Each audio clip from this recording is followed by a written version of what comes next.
আসসালামু আলাইকুম।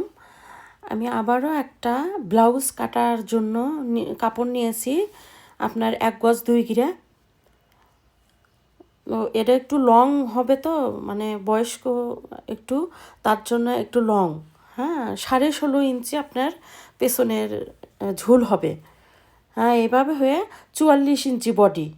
44 ইঞ্চি বডি, আমি 44 ইঞ্চি বডি রেখে আমি 3 ইঞ্চি বাড়তি নিলাম, কারণ ওটা আমার টিকেন সেলাই এগুলোর মধ্যে যাবে। ওই জন্য আমি 3 ইঞ্চি বেশি নিয়েছি। নেওয়ার পরে আমি গলা, এটা তোলা গলা হবে, এটা গোল গলা হবে না, পিছনে উঠানে গলা হবে। হ্যাঁ, এভাবে কাটিং করে নিলাম। নেওয়ার পরে এই যে দেখুন, আমি হচ্ছে যে দাগটা যত সম্ভব হোক বোঝা যাচ্ছে না। হ্যাঁ, তো এইভাবে এই যে আমি কাপড়টা কাটিং করলাম, করার পরে হ্যাঁ, এবার 2 পার্ট বের করলাম। এটা হলে পিছনের পার্টটা আপনার হচ্ছে যে আমি 1/2 ইঞ্চির একটু বেশি কেটে নিলাম। নেওয়ার পরে এই যে আমি এখানে 4 ইঞ্চি, এই যে দেখুন 4 ইঞ্চি আমি ভাঁজ দিয়ে নিলাম। নেওয়ার পরে ওখানে আমার টিকেন দিতে হবে। হ্যাঁ, এই যে এটা রাখলাম। রাখার পরে এখন আমি সামনের পার্ট দেখুন, সামনের পার্ট এইভাবে আমি সোজা করে নিলাম। নেওয়ার পরে আমি গলা কাটবো। গলা আপনার বেশি না, 5.5 ইঞ্চি গলা কাটলাম, বেশি বড় করা যাবে না।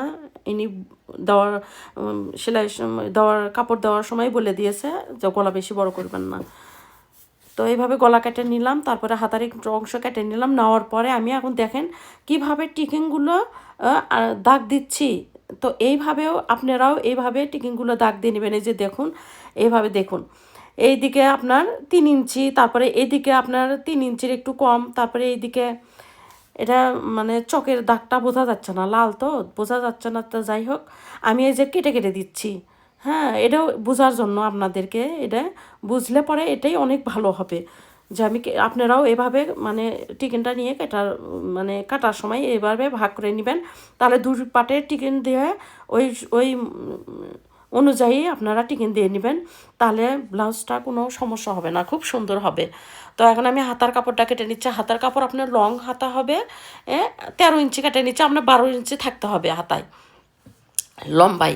আর এই পাতালে 8.5 ইঞ্চি, আমি 9 ইঞ্চি নিলাম। একটু জোড়া দিতে হবে, তো এটা 2 হাত বহরের কাপড়, একটু জোড়া দিয়ে নিব। এভাবে কাপড়টা আমি এভাবে দেখুন, এভাবে আমি কাপড়টা কেটে নিচ্ছি। এই যে হ্যাঁ, এভাবে কেটে নিচ্ছে। আপনার গলার আর পাইপিনের কাপড় আমি সেলাইয়ের সময় দেখিয়ে দেবো। তো ধন্যবাদ, আপনারা অবশ্যই ফলো দিয়ে রাখবেন।